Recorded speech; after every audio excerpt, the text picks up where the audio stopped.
What is up, everybody? Welcome back to the World Podcast. Today is going to be a little different. As you guys may or may not know, I am a sneakerhead and a reseller, and I wanted to bring that passion onto the channel. And you know what? I thought we should make a segment about it. So this segment is going to be called Indo's Sneakerhead Spotlight, where each week I bring in a guest on the segment and interview them about, get to know a little more about their journey with sneakers and what got them into the game, and just to get them to know them a little more on a personal level. This is the very first episode. This guest is very special because she has influenced not only me but many others, and not only my journey but other people's journeys. Not with only reselling, but in life in general. She is originally based out here in Glendale, California, but currently resides in Brooklyn, playing D1 softball at Long Island University. And fun fact, she won the NEC Championship as a freshman in her first year. So please help me welcome our first guest to the show. You might know her as Baja Kicks, but she's currently known as Fitted by Baja. Welcome, Devon Medina. Thank you for having me. You killed that. That was awesome. I know, man, it took a little bit to get there, but I got it. So, Dev, let them know who you are. Who is Devon Medina? So, I am a reseller. I resell sneakers, vintage, secondhand clothing, all that type of stuff. Source stuff for people. Mm-hmm. Just kind of an outlet for anything outfit-wise, any needs that anybody has. Yes, I also play Division I softball. I feel very blessed to be a college athlete, especially at the school that I'm at. Love it there.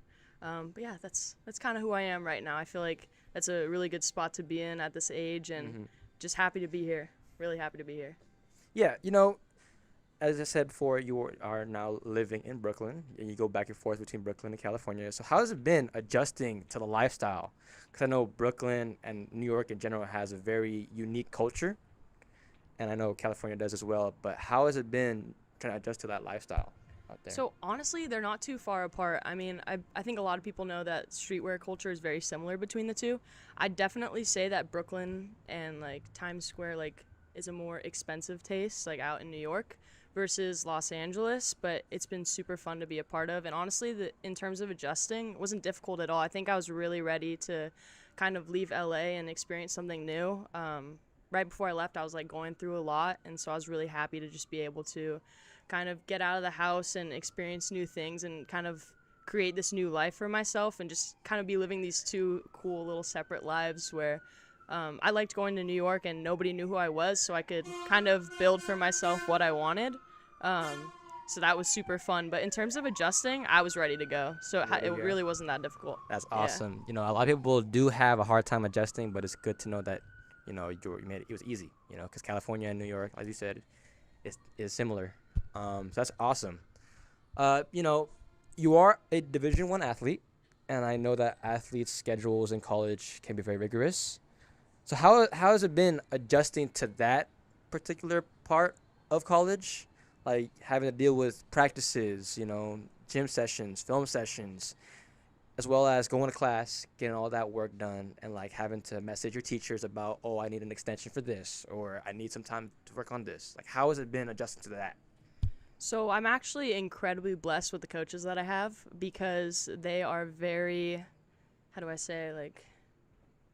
they're very mindful about our schedules, and they know that being a college athlete in general is a very rigorous lifestyle to live, but they do a very good job of making sure our classes are taken care of.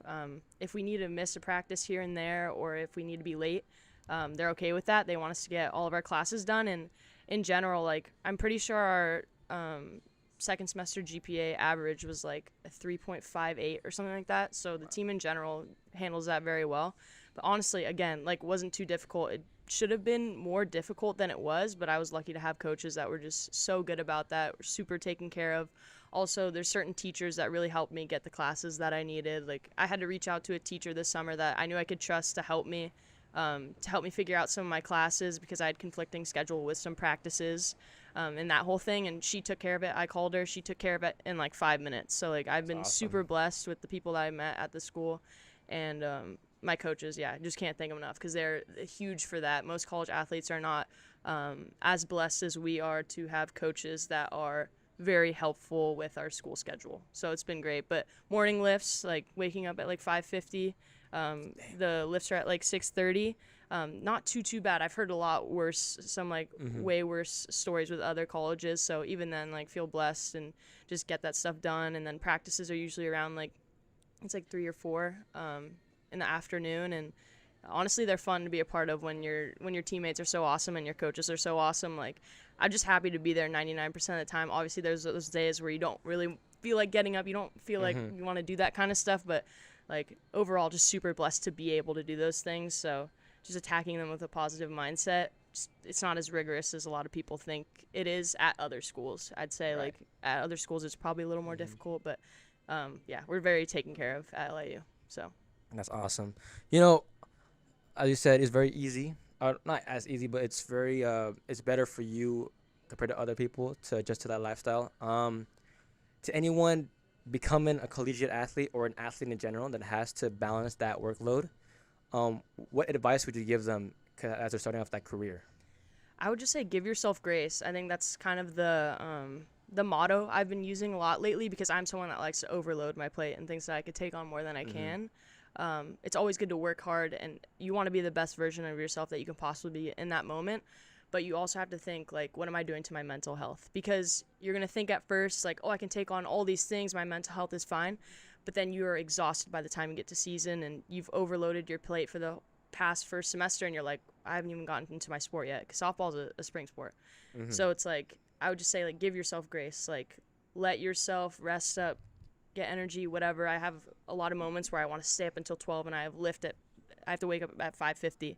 Things like that. Like, give yourself grace, be mindful of what you're doing, and just take it day by day. Like, you don't have to be the best that day, as long as you're working towards it to become the best version of yourself in the next however long it is, or to be the best at something in that moment. So, like, my saying is always, like, be a good teammate. Like, if I'm not playing well, I'm going to be the best teammate I can.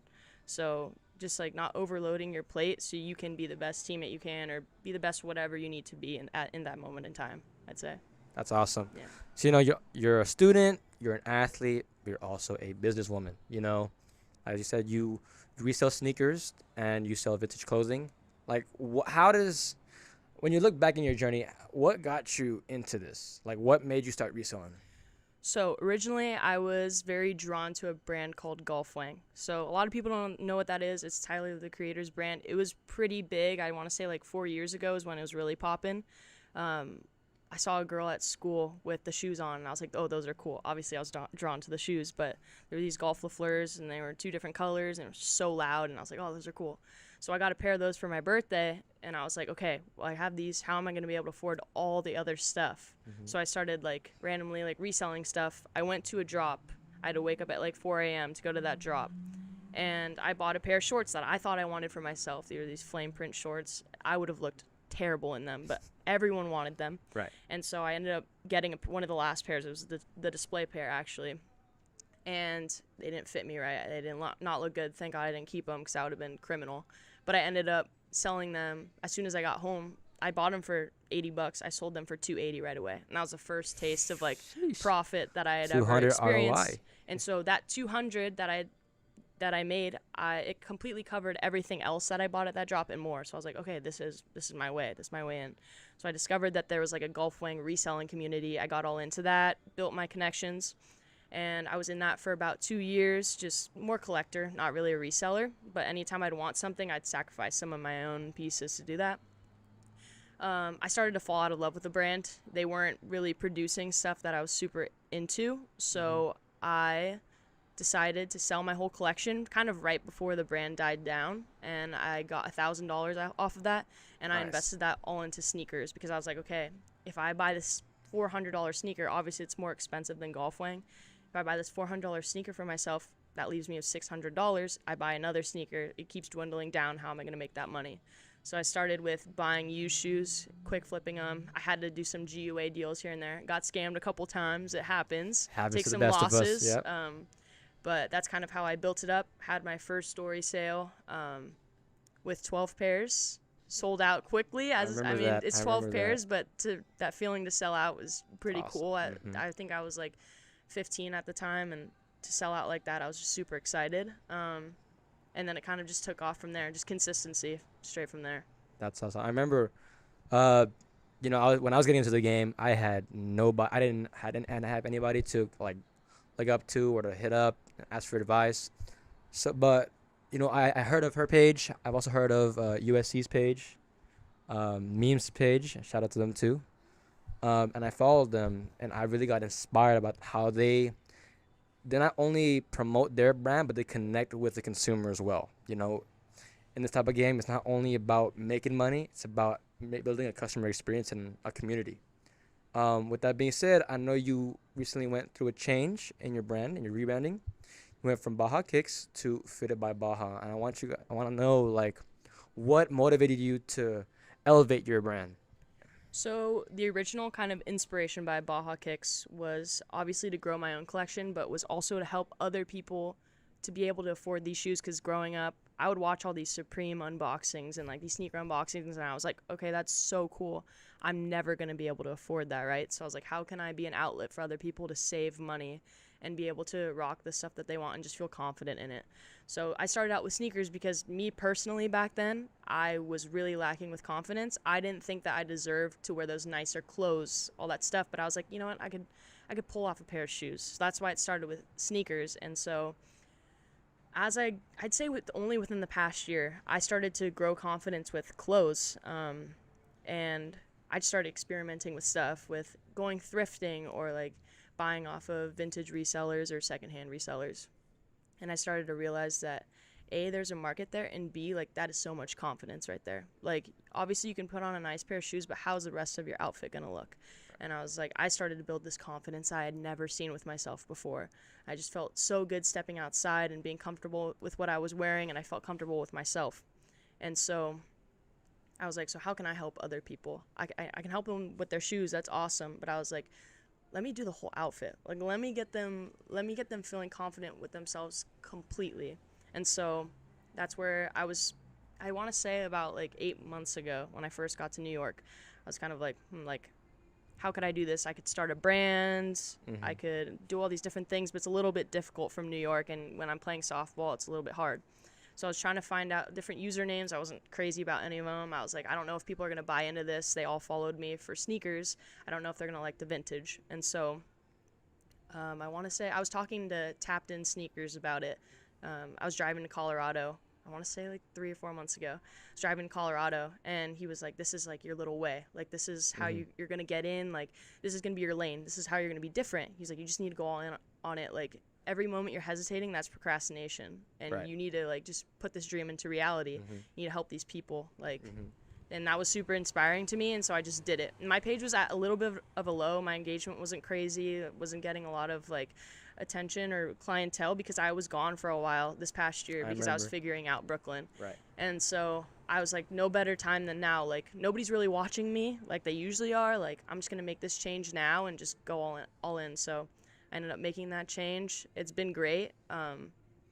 The buyers love it so far, and I just love, like, I've been getting so many messages like, I absolutely love this shirt. Like, look at, like, I'm wearing this pair of shoes that I got off of you 2 years ago with the shirt that I got from you last week. Like, that's super cool. That's awesome. So just being able to inspire other people and just help them like gain that confidence to like, you can step out just like that guy walking down the street that you're admiring his outfit. You can step out like that too. There's nothing different between you and him. So just things like that, and just being able to do that for an affordable price, like $10 to $15 t-shirts, things like that, like as affordable as possible. Instead of stepping into PacSun and you spend your last $40 on a shirt, like, I'll take care of you for $15. Like, or this one's on me, you want 2 shirts, like I'll bundle those for you. Just things like that, just to be able to help people. It just feels really good, and I've just been getting a lot of cool messages lately, so it's been inspiring and it just makes me want to keep going. So I can personally say I have purchased, I believe, almost 20 pieces from Devon alone. Like, trust me. And the thing is, I started purchasing them as I was going through my weight loss journey, and I feel so much confident, like much more confident than I've ever been in life. So I really want to credit you for that, because like my fits have been getting way better. well, I love that you bought that zip up the other day and it didn't fit. As much as I hated that you bought it off me and it didn't work out. Yeah. Obviously, Edmund's wearing it, but the fact that like that's something that would have like fit no problem before, and like you're like it's too big, like that's a huge like symbol of how much hard work you've put in. So I think that's dope too, and I'm so happy that you trusted me with that early on, with not only like building fits for confidence, but reaching out to me for advice. I remember one of the first days you went to the gym, you reached out to me and you were like, how's my form? And you sent me a video and you trusted me with that. Like that was super dope. Or and, the like, lat pull downs. yeah, I was able to like kind of give you some advice, even though like I'm not super far into my journey, like probably like 2 years into the gym. Like we were able to talk about that, talk it through, and I was able to send you a video of me doing them and like give you advice on that. Like the fact that you trust me with that was super cool. So that's how I know like our connection goes past just sneakers and vintage and all that, and like even past the gym. Like this is a real like for life connection, and I like appreciate that so much. Because Super I, dope. you know, like I said going to the game, I looked up to them, and I feel like it's a full circle moment for me as I would grow my page, making these connections, making these networks. If it wasn't for her and a couple others, I wouldn't be here. I would not be standing in front of you or sitting in front of you right now doing this podcast. I wouldn't be in those sneakers without these people. And it's they pushed me in a way I wouldn't thought I would push myself. You know, not only sneakers, but the gym, my lifestyle, like my mental, like it's been a blessing. So I really I appreciate you, Dev. Like it's been a lot. No, I appreciate you, bro. Like, you push me every single day. Like, there's certain days where I don't want to go to the gym, or I don't want to do this, I don't want to do that. I'm struggling with this. Like, I literally text that group chat as fast as possible. I'm like, make me get up today. Like, give me something to get up today. And every single time on it, within like a minute, I'm not even kidding you, like, within a minute or two. Go to the fucking gym. Yes, I literally get spammed with messages, and I'm like, Stop being a pussy. Yeah, there's no excuse. Get up. No excuse. No excuses. I love it. Losing care of the boats and the logs. They don't know me, son. You didn't stutter. They don't know me, son. But yeah, you know, it's been a journey. It's been a real journey. And I want to ask you, and you've been reselling for about, what, 3 years? 3 years now? 4 years? Technically? Probably technically like 4 years. 4 with years? Sneakers and golf wing, I'd say probably about 4 years. 4 years? Yeah. In this 4-year journey, what has been the most impactful or memorable experience you've had? It can be good, it can be bad. You know, what has been the most impactful in your career? You know, I would probably say the first event I ever attended, because I'd never done one of those before, and there was a lot of risk in my brain. There was so much risk. Like, okay, I'm which gonna event buy. was it? I don't even remember what it was. It's in Tarzana. I forgot what it's called. It used to be like big poppin' back then. It's right by Shoe Pugs, I think, or it's like literally it's in the back lot of Shoe Pugs. But that event, I bought like 50 pairs, and I was so nervous because I was like, what if they just don't sell? I paid for this table. Me and my buddy RJ Sneaky, and then my buddy Sneaker Culture LA, who's Ryan, and then Inner Souls. He doesn't really sell too much, but anymore. But Evan, he was one of my best friends back then. All of us were super close. And so we had 2 tables. It was like Evan and Ryan on one table and me and Sneaky on another. And so setting up for the event, I'm so nervous. I've never done this before. Like, what if someone just takes a shoe off and runs away, or like steals a shoe out of the back? Like, I don't know anything. I don't know what I'm getting myself into. And so the crowd just comes in as soon as they open the doors, and they flood to my tables. Back then, like, Pandas are selling for $320. Like, people, they're just Those were flying the good old days, They're flying man. off the table. I'm you like, would try to get EA on sneaker on goodness. Nike. Now they just sit there. Now you But, you can grab them. Um, They has them on feet right now. yeah, So big fitted. But yeah, so they came up to the table buying them for $320. I'm like, this euphoria feeling. I'm just like, oh my goodness, like, look at this. This is so cool. Like, I don't gotta wait for them to sell online. Like, people are buying them.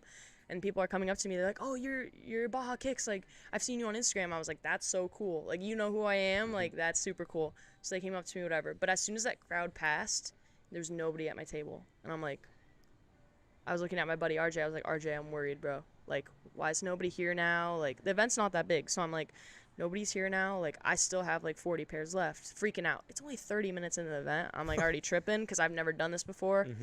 And then all of a sudden, people come back around because they check other people's prices, and they come back to mine because my first time doing an event, I didn't know how to price it. So everything was pretty much under ask, which was really good. That's great. I end up like selling out the table. I think like 3 shoes were left. I made some huge connections, and that kind of taught me like just kind of have to trust in the process with the whole reselling thing. It's scary. There's scary moments. You get scammed, scary meetups. Some people get robbed, like things like that. but really taught me, like, if you want to invest in yourself fully, like, you have to take those risks. And so, like, Exactly. it wasn't even a risk, but in that moment for me it was. And so it kind of taught me, like, to approach everything in life like that, just like trust in the process, and like give it time, because it'll work things out itself. But I just remember in that moment I was so scared, but there was nothing to worry about in the end. Remember the first event I went to? It was SneakerCon LA last year, and then you were vending with was it who? Yes, I was betting with Sneaky. And I went to her table. I tried to like do a little joke. I tried to lowball her on a I had pair no of idea sneakers. who he was. She had no idea who it was until I was like, "Yo, for $100?" It was a pair of the Court Purple Dunks. Back Then they were going now. for like $250. Now they're going under retail They're on some literally sizes. like It's $100. It's so sad. That's how bad the market is Rip right now. sneaker market. And when I did that, she looked at me with the most scariest face I've ever seen. She was like, I was like, I'm kidding. I'm Indo sneakers. I don't know if you know who I am. I'm in the group chat you're in. And I was like, oh. She's like, oh, I know who you are. I've seen your face before. But like bluntly. And I was like, hi, Darryl. Nice to meet you. It's like, who's this guy? Trying to Offering lowball me. $100 on my core purples at SneakerCon. Yeah, I was like, oh, probably not a good time to do it. Edwin was there with me too. Edwin watched me. He was like, what the fuck are you doing? It's like, what are you doing? But yeah, I remember you going through some stuff personally. I remember you told me about that. But that was a very scary moment. Come a long way. Do not lowball Devon. You've come a long She way. won't kill you. We Come have a come a very long way.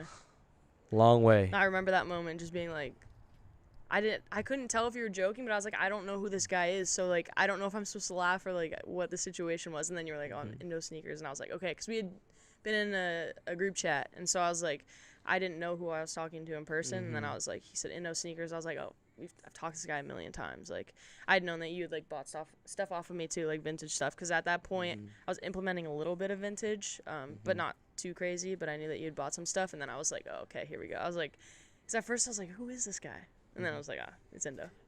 And when I first bought them, I bought a bundle of 5 T-shirts for $40, free shipping. Next day too. It was next day shipping. We're like that. It's beautiful. We're like that. I got them in the mail. I was like, oh, I'm opening them up. It's 5 T-shirts. I still have them. I still wear them to this day. I wore them, that Miami Heat one you had. I wore them today. And you wore them like right away. Like you were posting fits in them, and I was like, this is so sick. 'Cause that was the first time I'd seen someone actually like wearing the clothing that I was selling versus like the sneakers. Whatever, like people tag me in their stuff, super fire. Like I love that people do that. But to actually see like someone throw a fit together, and I'm like, that is so fire. That was when I was still learning my style and like learning how to dress. Finding it, yeah. I was finding it, so it was really cool. I feel like we kind of found our style at the same time a little bit too. Oh, yeah. And that's why I feel like we have similar like with what we'd wear. We kind of wear the same thing. Like I'd wear those a million times. Like I have Wranglers that are just like that. Like I was literally gonna ask you earlier where you got your hoodie. Like things like that. I feel like we Shout out to the homie Eric. get along with that I kind got of this stuff. for, I think retail's like 80. He gave me for $30. He hasn't worn it because it doesn't fit him. That's fire. He's like, just take it. And last time I wore this was when we go to Vegas, like 2 years ago, a year and a half ago, something like that. And it barely, like, it fit me, but I look kind of chunky in it. But now I'm like, damn, it fits oversized now. Character development. So character development. Love So, but yeah, with your rebrand with Fita by Baja, what do you strive to achieve, like looking forward, like towards the future? So I was actually talking to my cousin about this the other day. I would be super interested in one day. This is like far future. The ultimate goal would probably be to open up a little storefront that has sneakers, like sneaker wall, and then a lot of vintage clothing, because she thrifts like a lot of like obviously more girl specific clothing, and Right. she finds some really cool stuff, and she does little events at Cal Poly Slow, and we want to event next summer at Kobe's and things like that. But to open a store with her, just because she was the reason that I found my like style. Like I told her one day, I was like, Miss, I want to dress like this. Like this is how I want to dress. I don't know how to start. She took me to the bins. We went thrifting. She found me a couple hoodies and like a couple pairs of pants, and I was like, oh my gosh, this is the coolest thing ever. I have something to wear my sneakers with. So to do something with her would be absolutely amazing, because like I wouldn't have found my confidence if it wasn't for her. Like she really helped me and was like so quick to help me. Like there was no hesitation. She's like, let's go thrifting. So to be able to carry that on with her would be absolutely amazing. In terms of the page, right now, I just want to keep like getting people fitted. Like that's literally what I want to do is like Shop with confidence. make people feel good. Like Mm-hmm. I don't want people to be stuck in that rut for as long as I was. Like I want to help people get out of that, and then it's just smooth sailing from there. Like let me help you. That's like my thing is like let me help you get fitted. That whole thing. Like so for right now, that's kind of the goal. And then also another little project I want to do, I've talked to you about it a little bit, but would be to start a clothing brand. But I'm not going to go into that until I know what suppliers I want to use. I know I have a journal full of designs that I've already started drawing, but like until I'm confident in those, and I just want to make sure everything I do, I go in 100%. I don't want to like half-ass any of that. So that's another thing in the works. And I've seen some of the rough drafts and look really good. They're super rough. I plan on modeling for some of them, so you're gonna see Indo the model. That's another part, the confidence thing I want to implement when I do that is like I want my models to be all my friends that help me get to where I am today, and to help them like find even more of their confidence. Like whatever I can do to help them with that. Like that's kind of the goal. I literally have a list written down of friends from New York and LA that when I launch my brand, whenever it is, that I can have them help me model, and like obviously give them free stuff and just help them with all that stuff. Like I just think it would be so cool to help them like find that within themselves. So that's kind of the goal. But I look forward to being on that list. Just saying. You already are on that list, so Let's go. And, you know, it's a full circle moment. You know. Time's right now. 14 minutes? All right, cool. Because we are in a public space, and there's a security guard behind us, or behind them. So we are running a little bit over schedule. That's how I say it. I know. But, you know, Dev, I can't wait for you to bring that brand out to life. I've seen it, and I'm trusting the process, and I can't wait to support it fully. thank you. We're going to promote the shit out of that. So stay tuned for it. And I guess, you know, this has come to the end of our segment. But before we end, I want to ask you, to our viewers, and to those trying to get into the game of reselling, whether it be sneakers or secondhand clothing or whatever, what advice would you give them starting off? Because I know a lot of people are intimidated by the process. They don't know where to go. They don't know how to check market. They don't know how to gauge certain things. Like, what would you tell them for those coming into that game? Like, what would you tell them as advice? I would kind of just say, like, this market is so saturated with resellers, right? There's so many. So what's going to set you apart? Like, what's going to make you different versus the other guy? So number one thing is, like, be different. And number two, like, kind of going in with what my guy, like, Tapped in Sneakers said, like, what's going to set you apart and what's your little lane? So, like, every second you hesitate on, like, starting that Instagram account or, like, posting that sneaker because you feel like your background isn't cool enough or you feel like your camera isn't high quality enough, like, every second you do that, you're hesitating and you're procrastinating on what your brand and what your account could be. So I just say, like, go all in. Like, be different and just do it. Stop thinking about it, because every second you think about it, you're delaying that whole process more and more. So that's probably what I'd say. And that goes for everything too, not just like reselling. Like, if you have a passion that's not reselling related, if it's a sport, like if I didn't decide to drop out of Long Beach and try to play softball again, I would have never been a collegiate athlete. So like anything related to that, like just do it. Like you only have one life, and that's so cliche, but it's so true. So just go all in on it. Exactly. So, Devon, I really appreciate you taking the time to come to our first episode of Indo's SneakerHead Spotlight. Make sure to check her out on Instagram and on TikTok. Is it the same name? TikTok isn't really up and running yet, but we'll get that going. Get that going. Yeah. Check her out at Fitted by Baja. It's FITTEDBYBAJA. And check your boy out at Indo Sneakers, INDOSNKRS.